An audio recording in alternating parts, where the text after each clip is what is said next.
जय हिंद दोस्तों, कैसे हो आप सब। आज एक नए वीडियो के साथ फिर से मैं आ गया हूं आप सभी के साथ। तो आप लोग भी कमर कस के तैयार हो जाओ और चलते हैं फिर से। क्या करवा रहा था मैं, पार्टनरशिप का करवा रहा था ऑब्जेक्टिव। तो इसका पार्ट 1 पार्ट 2 चला गया है पहले यूट्यूब पर, और ये आज जो मैं रिकॉर्ड करूंगा वो पार्ट 3 होगा। और उसके पहले भी चला गया है क्या सब सब्सक्रिप्शन नॉन प्रॉफिट ऑर्गेनाइजेशन का चला गया है, admission of partnership, admission of partnership चला गया, गुडविल का चला गया है। तो ये सब पहले चले गए हैं। और बीएसटी का भी एक या दो चैप्टर का चला गया है ऑब्जेक्टिव। तो इस हिसाब से ये आज पार्ट 3 पार्टनरशिप का पार्ट 3 है ये। तो इस हिसाब से हम चल रहे हैं। तो आप लोग भी तैयार होके फटाफट चलते हैं, साथ में चलते हैं अगले क्वेश्चन की ओर बिना कुछ समय गवाए। कहता है एक नए साझेदार के प्रवेश पर 4 ऑप्शन दिए हैं। कहता है पुरानी फर्म का विघटन हो जाता है, पुरानी साझेदारी पुनर्गठित होगी, पुरानी साझेदार तथा फर्म दोनों का विघटन हो जाता है, और चौथा तो नए साझेदारी और न तो साझेदारी और न ही फर्म का समापन होता है। तो इसमें से क्या हो जाएगा। विघटन तो नहीं होगा, कोई साझेदार अगर आएगा तो विघटन तो होने की कोई बात ही नहीं रही। पुराने साझेदार तथा फर्म दोनों का विघटन हो जाएगा, तो फर्म का भी नहीं होगा और साझेदार का भी नहीं होगा। कहते न तो साझेदारी और न ही फर्म का समापन होता है, तो ये दोनों भी नहीं होगा, तो होगा क्या। तो कहता है इसमें फर्म का पुनर्गठन होता है। कोई भी पार्टनर आता है या कोई भी पार्टनर जाता है तो क्या होता है, फर्म का पुनर्गठन होता है, ना कि समापन होता है। ठीक है। उसके बाद नेक्स्ट अगला क्वेश्चन कहता है नए साझेदार के द्वारा ख्याति की राशि नगद में लाने को कहते हैं। नए साझेदार अगर जब भी आता है तो क्या करते हैं अपने लोग, जब कोई नया साझेदार आता है तो क्या करते हैं, क्या एंट्री करते हैं, cash account debit to capital account और टू गुडविल के रूप में प्रीमियम जो आता है अपना। तो ठीक है, तो ये हो गई। तो इसको क्या बोलते हैं हम, प्रीमियम के रूप में जो अपना पैसा लाते हैं, या इसको क्या करते हैं कैपिटल में से ही हम माइनस कर देते हैं। तो ये सब चीज क्या हो जाएगी, इसको हम क्या बोलेंगे। कहते हैं नए साझेदार के द्वारा ख्याति की राशि नगद में लाने को कहते हैं क्या, अधिमूल्य, मतलब प्रीमियम कहते हैं। संपत्ति नहीं, लाभ नहीं, इनमें से कोई नहीं, तो ऐसा नहीं है, तो क्या हो जाएगा, अधिमूल्य हो जाएगा। तो उसके बाद कहते हैं पुनर्मूल्यांकन खाता है। पुनर्मूल्यांकन खाता क्या है, वास्तविक खाता है, व्यक्तिगत खाता है, नाममात्र खाता है और संपत्ति खाता है। तो पुनर्मूल्यांकन खाता क्या है, नाम मात्र खाता है, नॉमिनल अकाउंट है ये। उसके बाद अस्थायी संपत्तियों के मूल्य में कमी कहलाती है। अस्थायी संपत्तियों के मूल्य में कमी कहलाती है ए व्यय, दूसरे में हानि, तीसरे में लाभ, और इनमें से कोई नहीं। तो ऑप्शन नंबर सी इसका है। एक बार मैं देख लूं, ये मेरे को गलत लग रहा है। पुनर्मूल्यांकन खाते, एक मिनट,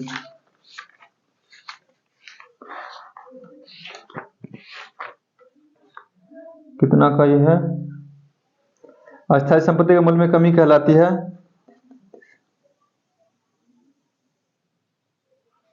ठीक है, आंसर तो यही दिया हुआ है। तो ए में व्यय, बी में हानि और सी में लाभ। तो सी का इसका आंसर होगा। साझेदारी के प्रवेश के समय पुनर्मूल्यांकन पर लाभ हानि को वहन करते हैं। साझेदारी जब कोई भी आता है तो उस समय जो हम पुनर्मूल्यांकन करते हैं, उसी में अगर कोई कुछ लाभ होता है या कुछ हानि होता है, तो उसको हम कहाँ पे, कौन वहन करता है इसको, नए साझेदार वहन करते हैं। इसको कौन वहन करता है, साझेदार के प्रवेश के समय पुनर्मूल्यांकन पर लाभ हानि को वहन करते हैं।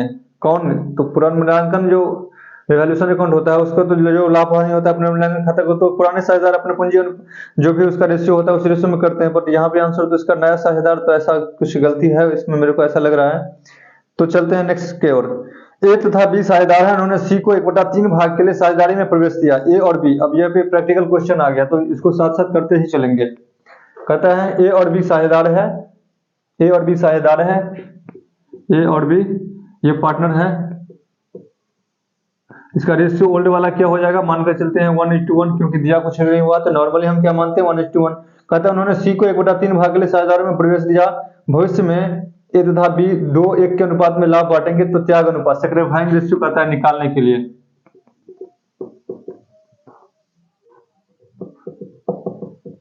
तो क्या करेंगे, 1:1 पहले से है, तो कहता है 1/3 के लिए सी, तो सी का पार्ट कितना हो जाएगा 1/3, तो बाकी बच्चा कितना रिमेनिंग कितना हो जाएगा 1 - 1/3 = 2/3 हो जाएगा।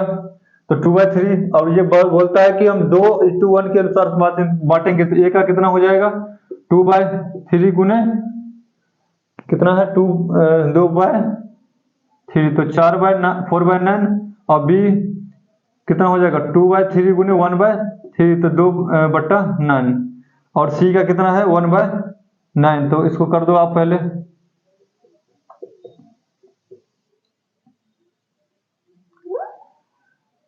सॉरी, ये तो 1/3 है ना, सी का 1/3 है, और 9 सारे को मल्टीप्लाई करो तो ये 3 हो जाएगा, ये 9 कट जाएगा, कितना हो जाएगा 4, 2 और 3 हो जाएगा। ये कौन सी रेशियो होगी न्यू रेशियो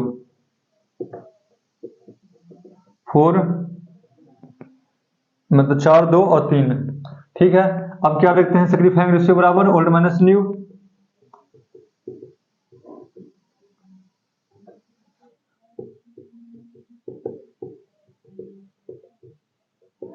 सेक्रीफाइंग रेशियो बराबर old ratio minus new ratio. तो क्या हो जाएगा ओल्ड कितना दिया हुआ अपना 1/2, अगर ए का निकालें तो 1/2 माइनस इसका कितना आ जाएगा न्यू वाला 4/9, तो 9 दूनी 18, 2 तो 9 और माइनस ये कितना 9 दूनी तो 4 दूनी 8, 1/18 1/18, और बी का 1/2 माइनस बी का कितना है 1/2 माइनस 2/9, तो 18, ये कितना हो जाएगा 9, और ये कितना हो जाएगा 9 दूना तो 2 दूनी 4, तो 5/18। अब कर दो आप, क्या हो जाएगा ये, तो सेक्रीफाइंग रेशियो बराबर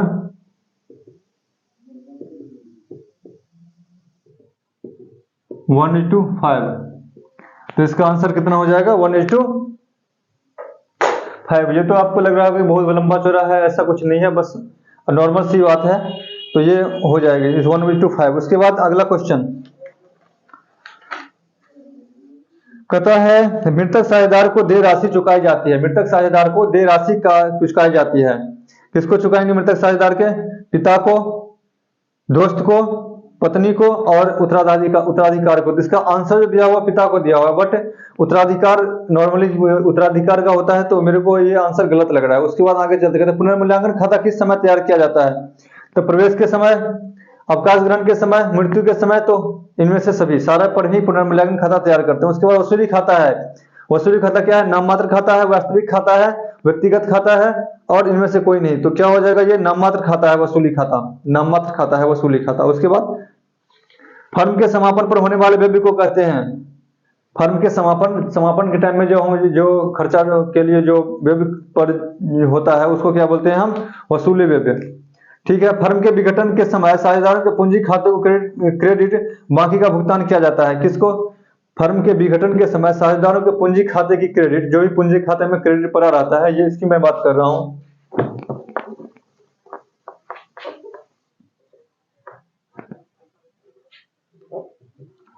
इसकी बात कर रहा हूं, ये पार्टनर कैपिटल अकाउंट है, मतलब मान के चलो सीज कैपिटल का अकाउंट है। तो यहाँ पे बाय बैलेंस बीडी ये 5 लाख मान के चलो है, तो ये किसको हम देंगे,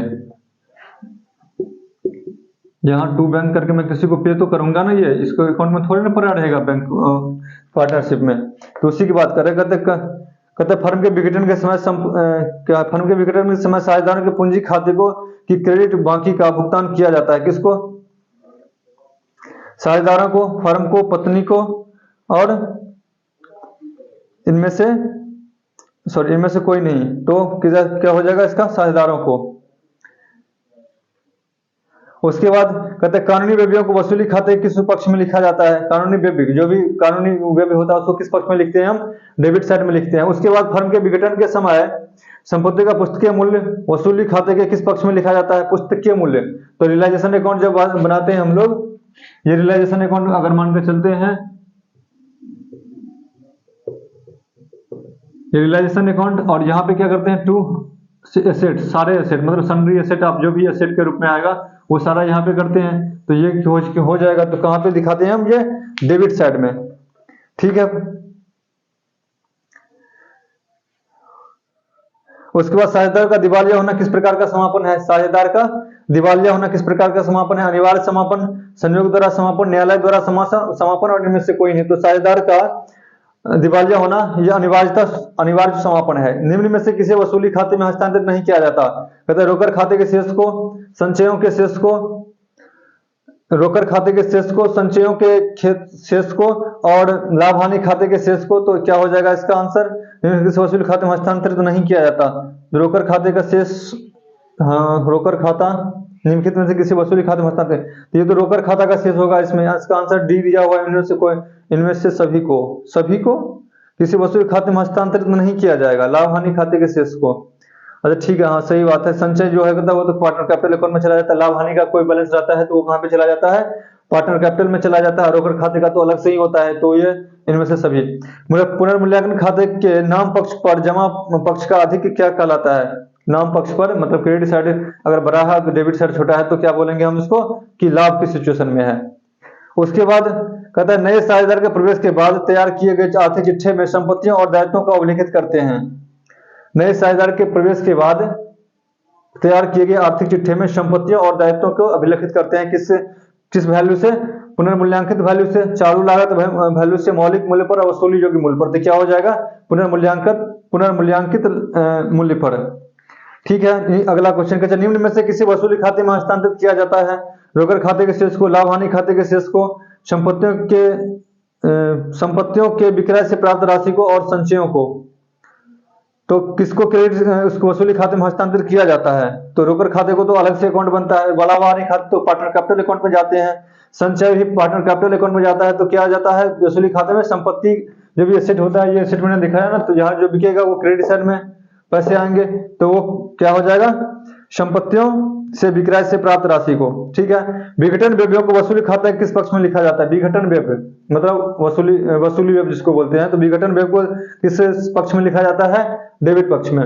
उसके बाद फर्म के समापन की दशा में संपत्तियों के विक्रय से प्राप्त राशि में सर्वप्रथम भुगतान किया जाएगा। फर्म के समापन की दशा में संपत्तियों के विक्रय मतलब संपत्ति को बेचता हुआ से प्राप्त राशि से सर्वप्रथम भुगतान किसको करेंगे? सबसे पहले जो पैसा आएगा उसको किसको भुगतान करेंगे? बाहरी लेनदार को, साझेदार को, साझेदार की पूंजी को, साझेदार के अतिरिक्त पूंजी का, साझेदार फर्म को दिए गए ऋण का। तो किसको करेंगे? सबसे पहले आउटसाइडर जो भी लायबिलिटी होते हैं उसको करते हैं। तो ये हो गई आपका यहाँ पे। उसके बाद अगला क्वेश्चन,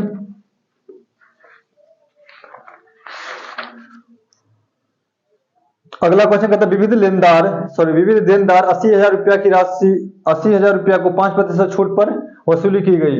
तो 80,000 का राशि था, 5% छूट पर वसूली किया गया। तो कितना हो जाएगा? क्या अमाउंट होगा? आप एक बार देख लो। कहते हैं 80,000 का 5%, पहले मैं 80,000 माइनस 80,000 का 5%, तो कितना हो जाएगा? 80,000 और माइनस 4,000, तो कितना हो जाएगा? ये 76,000। तो 76,000 को आपको 76,000 मिला होगा। ठीक है। उसके बाद चलते हैं नेक्स्ट क्वेश्चन। कहता है वसूली खाता के लाभ हानि को साझेदारों में बांटा जाता है। वसूली खाता के लाभ हानि को साझेदारों में बांटा जाता है। किस अनुपात में? बराबर अनुपात में, लाभ हानि अनुपात में, पूंजी अनुपात में, और इनमें से कोई नहीं। तो लाभ हानि अनुपात में, ये तो नॉर्मल सी चीज थी।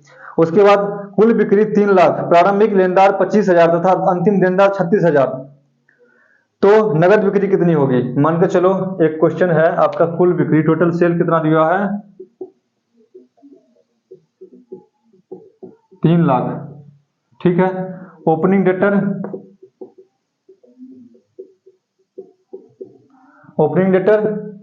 25,000 और closing debtor 36,000। Opening 36, opening 25, closing 36। तो क्या हो जाएगा? तो इसका मतलब सीधा सिंपल समझो कि पहले डेटर 25,000 था। ठीक है। और अब डेटर क्या हो गया? 36,000 हो गया। पहले से 11,000 ज्यादा हो गया था। अब डायरेक्ट इसमें से 11,000 कर लो, या फिर इसको आप माइनस करो, उसको प्लस करो। तो ये कितना हो जाएगा? 2 लाख। 3 लाख में से 11 माइनस करो तो कितना हो जाएगा? ये 89,000। ठीक है। तो ये हो जाएगा आपका कैश सेल। ठीक, चलते हैं आगे। तो इसका आंसर 2,89,000, इसमें दिया क्या सब है, कहता है 2,89,000, 3,11,000, 3,25,000, इनमें से कोई नहीं। तो पहला ए नंबर ऑप्शन 2,89,000। उसके बाद फर्म के विघटन के समय संपत्तियों का पुस्तकीय मूल्य वसूली खाते किस पक्ष में जाता है? ये तो अभी दिखाया था ना थोड़ी देर पहले ही, सेम क्वेश्चन रिपीट था कि अगर इस बैलेंस शीट दिया हुआ, बैलेंस शीट का एसेट साइड का कहां पे जाता है, रियलाइजेशन अकाउंट के डेबिट साइड में, तो डेबिट साइड में चला जाएगा। कहता है आगे अगला क्वेश्चन, कहते हैं फर्म के विघटन पर संपत्तियों का विक्रय मूल्य लिखा जाता है। विक्रय मूल्य कहां पे लिखते हैं हम? तो जब जैसे हम रियलाइजेशन अकाउंट बनाते हैं, संपत्ति के वस्तु विघटन के समय अगर संपत्ति का वसूली मूल्य होता है वो कहां पे लिखते हैं हम? जैसे ये रियलाइजेशन अकाउंट बनाते हैं, ये आपका रियलाइजेशन अकाउंट हुआ, और यहाँ पे हम टू एसेट, सन्ड्री एसेट सारा ही आता है यहाँ पे। उसके बाद यहाँ पे क्या होता है, बैंक, और यहाँ पे बैंक या कैश जो भी, उसके बाद यहाँ पे एसेट इनर कॉलम, और ये जो भी एसेट आएगा तो कहाँ पे जा रहा है ये, बस रियलाइजेशन अकाउंट के क्रेडिट साइड में। ठीक है, वसूली खाता के क्रेडिट पक्ष में। उसके बाद कहते हैं विविध लेनदार 8,000 है, 8,000 के थे विविध लेनदार, मतलब क्रेडिटर था 8,000 का, उसे 5% छूट पर भुगतान किया गया। तो यही सेम क्वेश्चन, कहते हैं 8,000 थे और 8,000 का 5% गुने 5% माइनस कर दो आप, तो 8,000 माइनस 8 5 40, 400, तो कितना हो जाएगा, उसको कितना पेमेंट करोगे आप, 7600, 7600। ठीक है, संचित लाभ और संचय का हस्तांतरण किया जाएगा। संचित लाभ और संचय का हस्तांतरण किया जाएगा वसूली खाते में, साझेदार के पूंजी खाते में, बैंक खाते में, और इनमें से कोई नहीं। तो कहां पे चला जाता है संचित लाभ, या कोई प्रॉफिट एंड लॉस अकाउंट का बैलेंस बचा रहता है, डेबिट या क्रेडिट कोई भी हो, तो कहां पे चला जाएगा, ये पार्टनर कैपिटल अकाउंट में। उसके बाद नए साझेदार के प्रवेश से क्या बढ़ जाता है? नए साझेदार के प्रवेश से क्या बढ़ जाता है? अस्थायी दायित्व बढ़ जाते हैं। नए साझेदार का प्रवेश करता है तो क्या है, अस्थायी दायित्व, चालू दायित्व, लाभ अनुपात, और इनमें से कोई नहीं तो क्या हो जाएगा, अस्थायी दायित्व। ठीक है,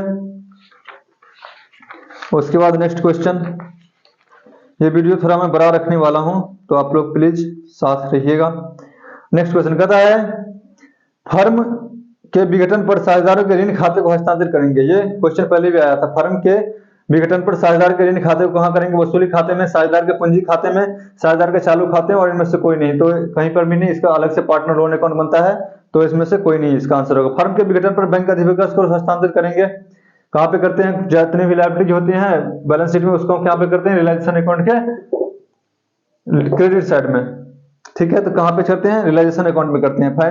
फर्म के विघटन पर बैंक अधिविकास को हस्तांतरित करेंगे, रोकड़ खाते में, बैंक खाते में, वसूली खाता में, तो कहां पे जाएगा ये, वसूली खाता में। उसके बाद फर्म के समापन के समय चिट्ठे में दर्शाया गया सामान्य कोष को क्रेडिट शेष क्रेडिट किया जाता है, किसमें, साझेदार के वसूली खाते में, लेनदारों के खाते में, साझेदार के पूंजी खाते में, और लाभ हानि खाते में, तो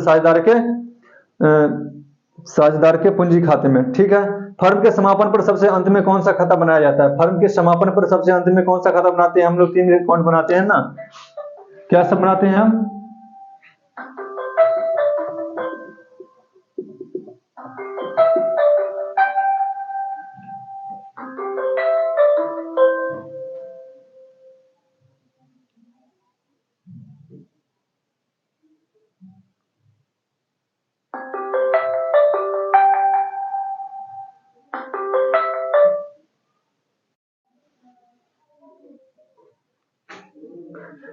ठीक है, तो हम क्या बता रहे थे यहाँ पे कि 3 अकाउंट बनाते हैं जब भी विघटन होता है। तो रियलाइजेशन अकाउंट पहला वाला, दूसरा वाला पार्टनर कैपिटल अकाउंट,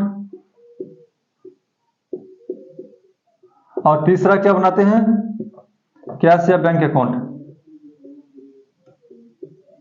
ठीक है, तो ये 3 अकाउंट बनाते हैं। तो सबसे लास्ट में कौन सा बनाते हैं, कैश या बैंक अकाउंट। तो यही कैश या बैंक अकाउंट इसका आंसर होगा। उसके बाद यदि फर्म की कुल संपत्तियां 4,05,000 हो एवं कुल लेनदार कितने हो, 55,000 हो, तो साझेदारों की पूंजी की राशि होगी। तो क्या बोला, फर्म की संपत्तियां 4,05,000 और लेनदार कितना है, 55,000, तो कितनी राशियां होगी इसकी, तो आप दोनों को डिफरेंस कर लो तो वो आपकी राशियां हो जाएगी। ठीक है, तो 4,05,000 में से अगर 55,000 माइनस होगा, 4,05,000 5,000 में से 55,000 अगर माइनस होगा तो कितना हो जाएगा? 3,50,000। ठीक है, तो ये आंसर इसका हो जाएंगे। उसके बाद आपका एक क्वेश्चन दिया हुआ है, बट ये क्वेश्चन का आंसर गलत है। 12,000 हानि होना चाहिए, बट यहाँ पे 7,000 का हानि दिखा रहा है, तो ये क्वेश्चन गलत है। सेम इसी टाइप का क्वेश्चन एक आगे मिलेगा अपने को, उसी हिसाब से हम देख लेंगे।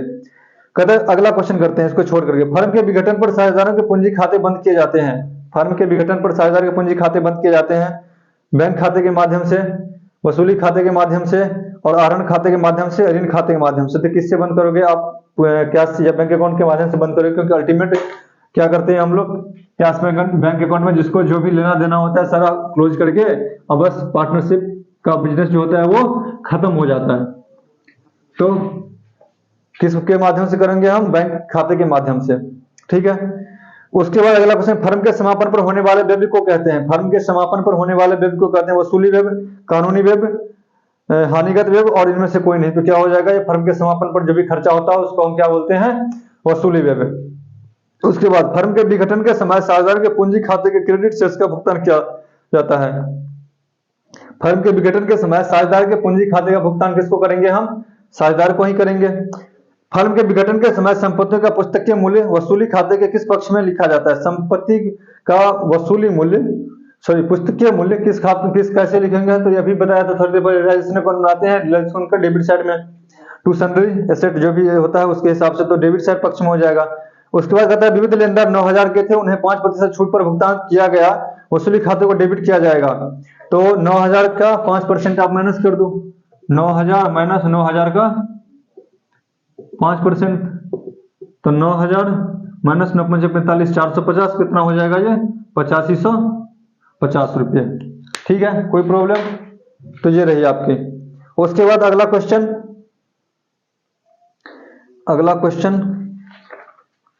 कहते हैं अगला क्वेश्चन, पुनर्मूल्यांकन खाते के क्रेडिट पक्ष के डेबिट पक्ष पर अधिक को कहते हैं।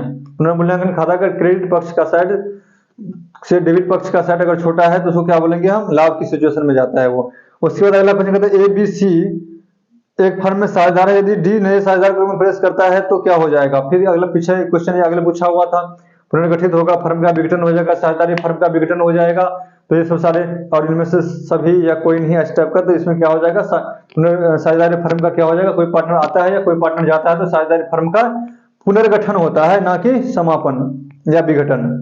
तो इसका क्या हो जाएगा? साझेदारी फर्म का पुनर्गठन। उसके बाद लाभ प्राप्ति अनुपात, गेनिंग रेशियो किसको कहते हैं हम? नहीं, ये तो यहाँ का नहीं है, ये रेशियो वाला का है, रेशियो में करेंगे हम, और जो भी होता है आप लोग समझ गए होंगे।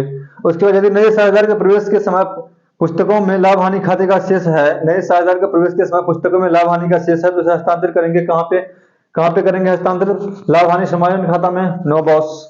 सभी साझेदारों के पूंजी खाते में? नहीं। पुराने साझेदार के पूंजी खाते में? तो पुराने साझेदार के पूंजी खाते में करेंगे, बट कौन से रेशियो में? जिस रेशियो में वो लाभ विभाजन बांट रहे होंगे उस रेशियो में। ठीक है, उसके बाद अवकाश ग्रहण करने वाले साझेदार को ख्याति दी जाती है। अवकाश ग्रहण करने वाले साझेदार को ख्याति किस अनुपात में जाएंगे? पुराने लाभ विभाजन अनुपात में, पूंजी अनुपात में, लाभ प्राप्ति अनुपात में, और इनमें से कोई नहीं, तो पुराने लाभ विभाजन अनुपात में उसको दी जाती है। ठीक है, उसके बाद नेक्स्ट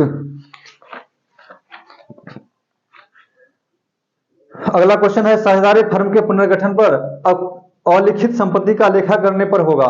अलिखित संपत्ति, कोई अगर संपत्ति आ जाती है, तो ये क्वेश्चन मेरे को गलत लग रहा है, क्योंकि इसका आंसर, क्वेश्चन तो सही है बट आंसर इसका गलत लग रहा है, तो इसको हम देखेंगे बाद में, छोड़कर चलता हूं।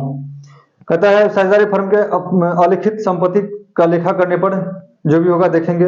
उसके बाद कहता है चालू खाता है। चालू खाता क्या आता है? व्यक्तिगत खाता, वास्तविक खाता, नाममात्र खाता, और इनमें से कोई नहीं। तो चालू खाता क्या है? व्यक्तिगत खाता है, रिप्रेजेंटेटिव पर्सनल अकाउंट टाइप का होगा ये। उसके बाद नए साझेदार द्वारा खाते के लिए लाई गई नगद राशि वर्तमान साझेदार द्वारा किस अनुपात में बांटी जाती है?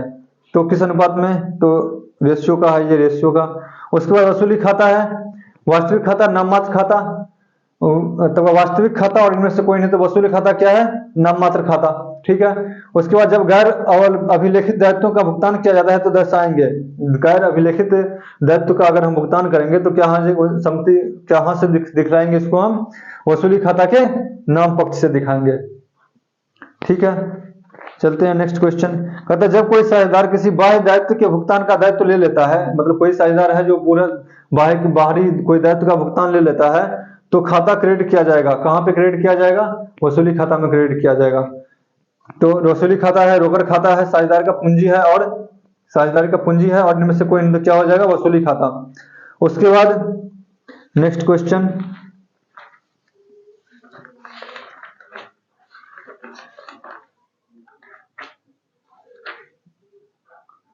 कहते हैं यदि नए साझेदार के प्रवेश के समय पुस्तकों में लाभ हानि खाते का कोई शेष है तो इसे हस्तांतरित किया जाएगा। नए साझेदार के प्रवेश के समय पुस्तकों में अगर कोई लाभ हानि है तो उसे हस्तांतरित कहाँ पे करेंगे? पुराने साझेदार के पूंजी अनुपात में करेंगे। तो लाभ हानि समायोजन खाता में ये क्वेश्चन पूछा हुआ था पहले भी। तो और सभी पहला दूसरा सभी साझेदार के पूंजी खाते में, पुराने साझेदार के पूंजी खाते में, और पुनर्मूल्यांकन खाते में तो कहाँ पे? सी में, पुराने साझेदार के पूंजी खाते में। उसके बाद संपत्ति एवं दायित्वों का उनके पुनः मूल्यांकित मूल्य पर दिखाया जाता है। संपत्ति एवं दायित्वों का उनके पुनः मूल्यांकित मूल्य पर दिखाया जाता है। कहाँ पे दिखाओगे आप पुनर्मूल्यांकन मूल्य पर? तो कहाँ पे दिखाओगे आप? बैलेंस शीट में, नए जो बैलेंस शीट आप बनाओगे रिवैल्यूएशन के बाद, तो उसमें आप दिखाओगे। ठीक है। अगला, नए साझेदार द्वारा खाते की राशि दी जाती है। नए साझेदार द्वारा खाते की राशि दी जाती है, किसको दी जाती है? एक मिनट, क्या चला गया ये? नए साझेदार द्वारा ख्याति की राशि दी जाती है लाभ में हिस्सा पाने के लिए। इसका आंसर होगा लाभ में हिस्सा पाने के लिए। पहला दिया है पूंजी के भुगतान के लिए, दूसरा लाभ में हिस्सा पाने के लिए, तीसरा संपत्ति क्रय करने के लिए, और इनमें से कोई नहीं, तो लाभ में हिस्सा पाने के लिए। उसके बाद मतलब प्रीमियम की राशि आप किससे देते हो कि लाभ में हिस्सा आपको मिले। उसके बाद साझेदारी फर्म के पुनर्गठन पर संपत्ति के मूल्य में वृद्धि का परिणाम है। साझेदारी फर्म के पुनर्गठन पर संपत्ति में जो वृद्धि होता है उससे क्या होता है? साझेदारों को लाभ होता है। ये क्वेश्चन जो पिछले क्वेश्चन बताए थे गलत है, वो इसी मेरे को इस टाइप का क्वेश्चन लग रहा था, तो यहाँ तो ठीक है। उसके बाद बीमा पॉलिसी के संपत्ति मूल्य के, बीमा पॉलिसी के समर्पित मूल्य से अर्थ उस मूल्य से है जो साझेदार की मृत्यु पर प्राप्त हो, जो पॉलिसी देख के होने पर प्राप्त हो। एक मिनट, इसका क्या है? सी, जो पॉलिसी के देय तिथि से पूर्व प्राप्त हो सकता हो, उपयुक्त में से कोई नहीं। तो क्या हो जाएगा? ये तीसरा वाला, जो पॉलिसी के देय तिथि से पूर्व प्राप्त हो जाता हो, तो उसको हम क्या बोलेंगे? समर्पित मूल्य। उसके बाद साझेदार के अवकाश ग्रहण करने पर ख्याति की राशि किसके पूंजी खाते में क्रेडिट की जाती है? तो अवकाश ग्रहण करने वाले साझेदार की राशि के, साझेदार की ख्याति की राशि शेष साझेदारों के, अवकाश ग्रहण करने वाले साझेदार के, सभी साझेदारों के नहीं, तो उसके खुद के करे जाएगी। तो यहाँ पर होगा इनमें से कोई नहीं, यहाँ पर कोई ऑप्शन नहीं है उसका। उसके बाद साझेदारी अधिनियम प्रावधान करता है कि अवकाश ग्रहण करने वाले साझेदार द्वारा छोड़े गए उसके पूंजी शेष पर ब्याज मिलना चाहिए। कितना? 6%। नॉर्मल जो रूल चलता है अपना लोन पर, वही वाला यहाँ पर भी आता है। उसके बाद पुनर्मूल्यांकन खाते में क्रेडिट पक्ष के डेबिट पक्ष पर अधिक वो कहते हैं, क्रेडिट पक्ष का अधिक है डेबिट पक्ष के, तो उसको क्या बोलेंगे हम? लाभ की सिचुएशन में जा रहे हो आप। एक क्वेश्चन जो पहले मैं गलत बताया था वो इस टाइप का कहता है कि निम्न में से कौन सी वसूली की लाभ हानि सही है यदि संपत्ति की बिक्री से प्राप्त राशि 50,000 है। एक मैं यहाँ पे बताता हूँ उसको, रियलाइजेशन अकाउंट बना करके। ये आपका रियलाइजेशन अकाउंट है, ये ठीक है। क्या है ये? आगे कहता है निम्न से कौन सी वसूली की लाभ हानि सही है यदि संपत्तियों की बिक्री से प्राप्त राशि 50,000 है। बिक्री से प्राप्त राशि कहाँ लिखते हैं हम? क्रेडिट साइड में यहाँ पे लिखते हैं, मतलब इस साइड लिखते हैं, मैं यहीं लिख रहा हूँ। तो 50,000 संपत्तियों की बिक्री से हुआ, और कुल संपत्तियां इसका कितना था? जो भी संपत्तियां होता है वो हम कहाँ पे लिखते हैं? यहाँ पे। तो ये 60,000 है, ठीक है। उसके बाद कुल दायित्व 20,000 रुपया है, वह वसूली खर्च 2,000 रुपया है। तो दायित्व अगर 20 रुपया है तो दायित्व तो यहाँ पे पेमेंट वाला मतलब क्या होगा? लायबिलिटीज आएगा, और फिर यहाँ से फिर उसको हम रिटर्न करेंगे, और उसके बाद 2,000 का खर्चा भी यहीं से जाएगा यहाँ पे। तो ये देख लो आप कितना आ जाता है, 60 20 80 और 2 82 और यहाँ पे 70। तो ये क्या हो जाएगा? 12,000 का ये जो बच रहा है ये, तो 12,000 का ये लॉस दिखेगा। तो इसका आंसर भी 12,000 का हानि, इसका आंसर यही है। उसके बाद विविध लेनदार 8,000 रुपया के थे, उसमें 5% छूट पर भुगतान किया गया, तो वसूली खाते को डेबिट किया जाएगा। किस खाते से, किस अमाउंट से डेबिट किया जाएगा? तो 8,000 का 8,000 माइनस 8,000 का 5%, तो 8,000 माइनस 8 पंचे 40, 400 इक्वल टू 7600 का आप पेमेंट करोगे। तो ये हो गई।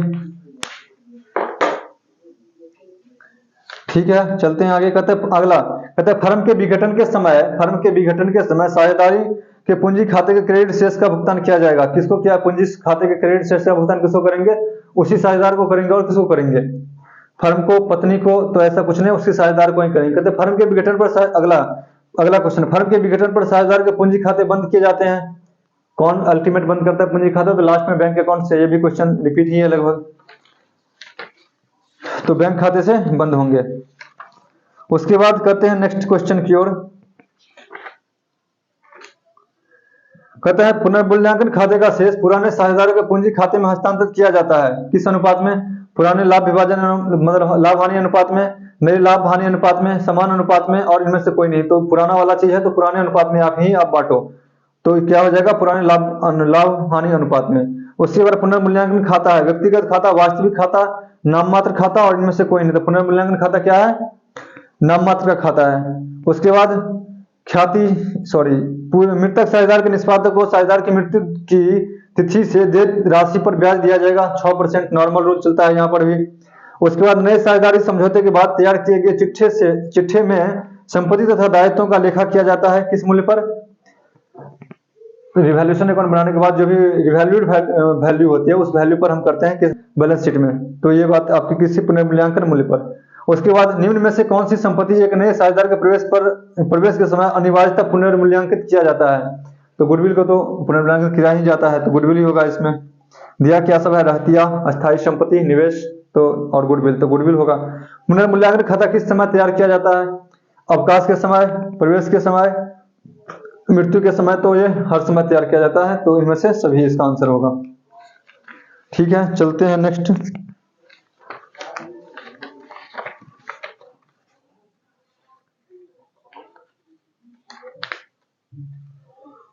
चलते हैं। कहते हैं पुनर्मूल्यांकन पर लाभ हानि को वहन करते हैं। कौन वहन करेगा? पुराने साझेदार करेगा, नया साझेदार करेगा, सभी साझेदार करेगा, और केवल दो। तो पुराना साझेदार करेगा। लाभ हानि जो भी होगा वो उसको फायदा या घाटा होगा। पुनर्मूल्यांकन खाता में नाम पक्ष पर जमा पक्ष का अधिक क्या हो जाएगा? नाम पक्ष मतलब क्रेडिट साइड बड़ा है डेबिट साइड से, तो क्या हो जाएगा? ये लाभ हो जाएगा। आगे चलते हैं। उसके बाद नए साझेदार द्वारा नगद में लाई गई ख्याति का हिस्सा कहलाती है। अगर नया साझेदार कुछ भी लाता है नगद में तो उसको ख्याति का हिस्सा, तो उसको क्या बोलते हैं हम? प्रीमियम।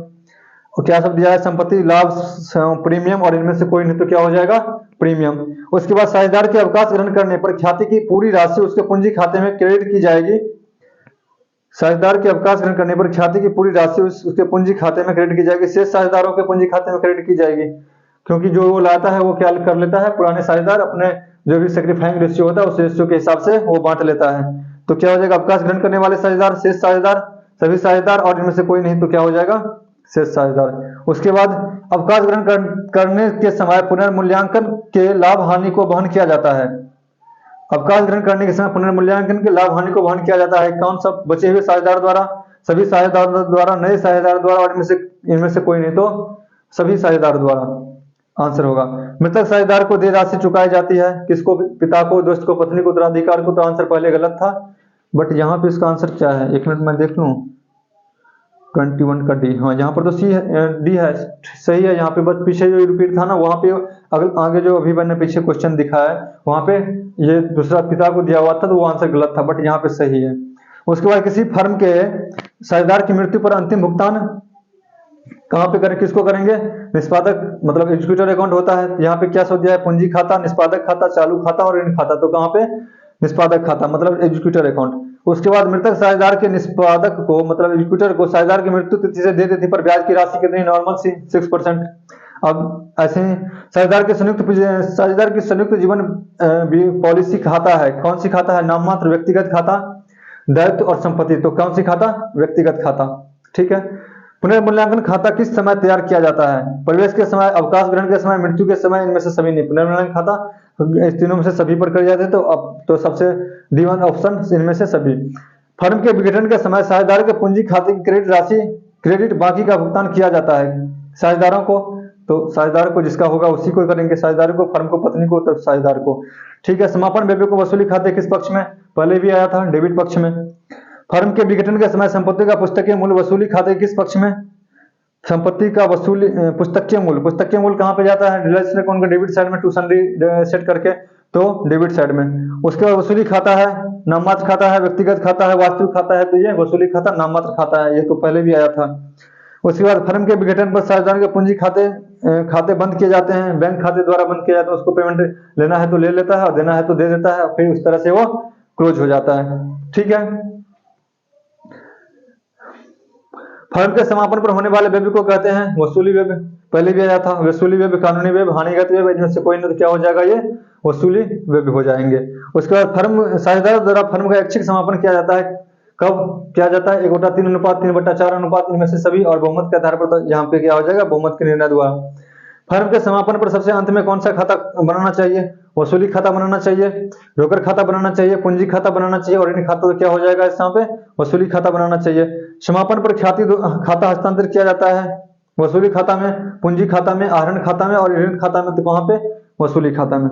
ठीक है, तो ये बातें हो गई। अब आगे क्वेश्चन कहता है फर्म के समापन के समय चिट्ठे में दर्शाया गया सामान्य कोष कहाँ पे क्रेडिट की जाएगी? पार्टनर कैपिटल अकाउंट में जाता है ये, तो कहाँ पे क्या दिया हुआ है?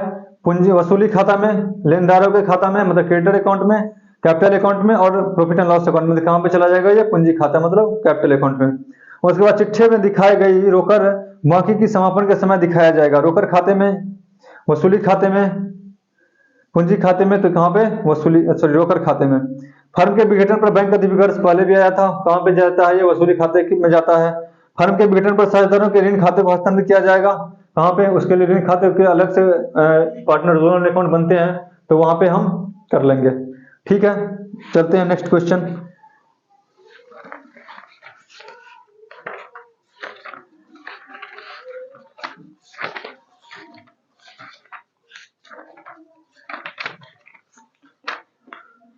वसूली खाता है, पहले भी आया था, वास्तविक खाता है ये। फर्म के समापन पर होने वाले व्यय वसूली व्यय है।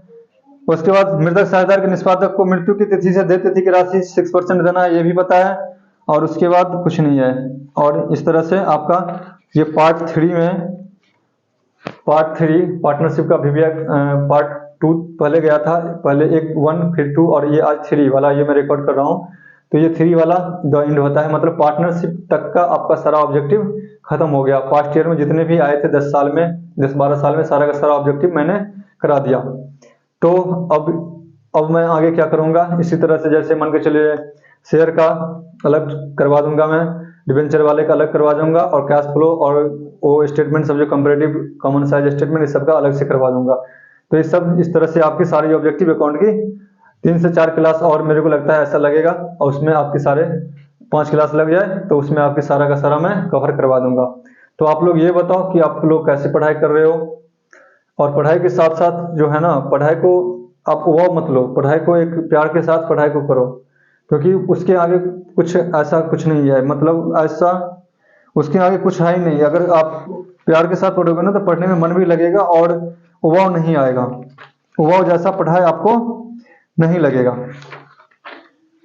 क्योंकि एक गाना भी है, शायद आप लोगों को पता हो ना हो, कहता है प्रबल प्रेम के पाले पड़कर प्रभु को नियम बदलते देखा। क्या बोला मैंने कि प्रबल प्रेम के पाले पड़कर प्रभु को नियम बदलते देखा, अपना मान भले टल जाए पर भक्त का मान न टलते देखा। तो ऐसा ही कुछ है। तो भगवान भी प्रेम में होकर ही, मतलब अपना मान भूल कर भी अपने भक्त को कभी बेचैन या ऐसा नहीं होने देते। तो इस तरह से आप क्या करो, पढ़ाई में दिल लगाओ, दिल लगाओगे तभी बात बनेगी भाई, नहीं तो फिर ऐसे ही दिन तो कट ही रहे होंगे। ये 11 महीने और 2 साल जो अपने 10th के बाद जो भी आप तैयारी कर रहे होंगे 11th 12th, तो 2 साल में आप कितने दिन बचे हैं? एक महीने या आप 35-40 दिन बोल सकते हो। तो ये इतना दिन बिता तो वो दिन भी तो बीत ही जाएगा, बट अभी आपके पास ये 35-40 दिन बहुत ही इंपॉर्टेंट है। इसमें अपने आप को क्या करो, पूरा सा स्ट्रांग रहा करो, थोड़ा कूल माइंड के साथ चलो और इंटरनली स्ट्रांग रहो, और थोड़ा खाने पीने पर भी अपना सही से नॉर्मल सिचुएशन हो। तबियत अगर खराब हो जाएगी तो भाई इस टाइम में बहुत ही परेशानी आने वाली है, बहुत परेशान हो जाओगे आप। तो फिर वही बात मैं बोलता हूँ कि प्रबल प्रेम के पाले पड़कर प्रभु को नियम बदलते देखा, अपना मान भले टल जाए पर भक्त का मान न टलते देखा। और से आगे कहता है जिसके केवल कृपा दृष्टि से सकल विश्व को पलते देखा, मतलब सिर्फ उनकी एक आशीर्वाद से, ऊपर वाले गॉड की बात बोल रही हूं मैं, उनके सिर्फ आशीर्वाद से पूरा विश्व पल रहा होता है। तो जिसके केवल कृपा दृष्टि से सकल विश्व को पलते देखा, उनको गाकुल में माखन पर 100 बार मचलते देखा। तो कुछ ऐसे ही बातें हैं। तो आप लोग पढ़ो, अगर किसी भी तरह की प्रॉब्लम हो तो आप मेरे से डायरेक्ट कांटेक्ट कर सकते हो। नंबर तो वैसे आपको इस वीडियो के नीचे मिल ही जाता है, बट फिर भी मैं एक बार लिख देता हूँ आपको।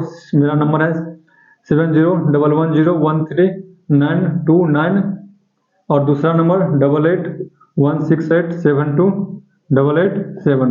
तो आप दोनों पर से मैसेज करके, कॉल करके आप मेरे से कांटेक्ट कर सकते हो। किसी भी तरह की प्रॉब्लम हो, कुछ भी आपको मेरे से और भी सपोर्ट चाहिए तो आप जरूर कॉल करें, बिना किसी हेजिटेशन के आप कॉल कर सकते हो। Thank you, all the best. फिर मिलते हैं नेक्स्ट वीडियो में, तब तक के लिए गुड बाय।